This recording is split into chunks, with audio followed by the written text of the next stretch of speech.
If you've been told you have scabies, the next immediate thought is how to get rid of it and what exactly do I need to clean. Patients often ask me, do I need to throw away my mattress? Do I need to bleach my whole house? Do I need to fumigate everything? Who else needs treatment as well? So hopefully in this video, I'm going to save you a lot of stress and maybe some time and money as well. And I'll go through exactly what you need to know. Last week I saw Maya, and after I examined Maya, looked at her rash, I told her that she has scabies. Maya's next questions to me were, what do I need to do? Do my parents or my boyfriend all need treatment as well? And what do I need to buy? In this video, I'm going to go through a simple checklist of what you need to check. What to wash, what to bag, what to vacuum, and what to skip. Key concepts. Scabies spreads through close skin-to-skin contact. So this means that someone you sat next to on the bus or just walked past or gave a quick hug are unlikely to spread scabies.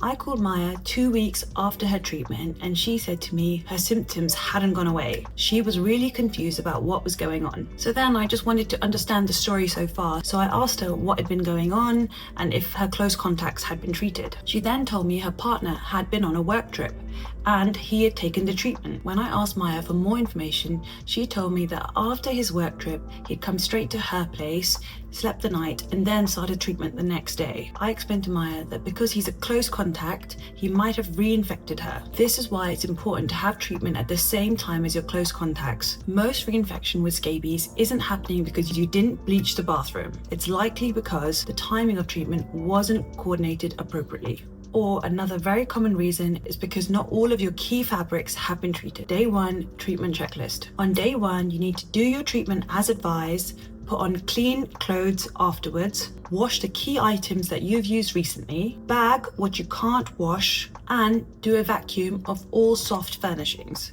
I'm going to go through more information on these steps, but these are the key things you need to do. Who counts as a close contact?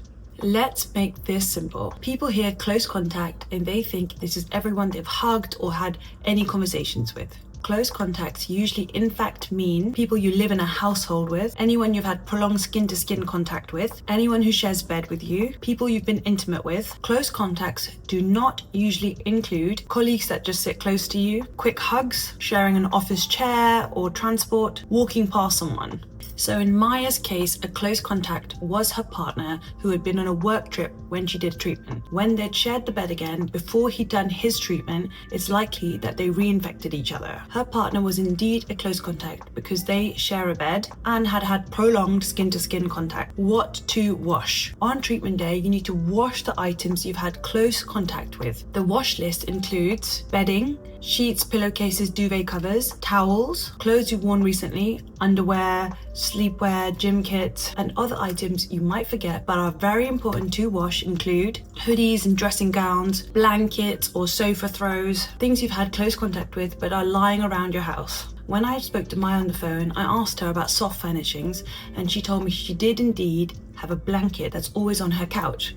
I asked her if she'd washed the blanket as well. She'd washed all the sheets and vacuumed her soft furnishings, but had not washed the blanket. Remember, when you're washing the items, this needs to be on a hot temperature, and usually it's advised around 60 degrees or higher. It's also best to tumble dry on hot heat if possible after you've done a wash. What to put into a bag? Anything that you can't wash hot needs to go into a bag. The bag list can include delicates, soft toys, decorative pillows, dry clean only clothes, certain shoes. You need to put these in a bag and put them away for around 72 hours and make sure you label the day so you know when you can reopen the bag. This is because mites can't generally survive for more than 2 to 3 days away from skin. What to vacuum? Vacuuming is quick but optional, and I would generally advise it's best to do it. Quick targets includes mattress surfaces, sofas, bedroom floor or rugs, and car seats. Things you can skip. I'm not just saying this to protect your time, also your money. So that means you can skip throwing away your mattress, fumigating the home, spraying insect killer everywhere, which can also be dangerous. I've had many patients who ask me if they should put insect killer everywhere. I highly advise against this because it can be harmful to you. Bleaching every surface. Again, you don't need to wash every item of clothing that you've ever owned, but my close contacts have no symptoms. This is very common for close contacts to have no symptoms at first. Lack of symptoms doesn't mean you don't have scabies.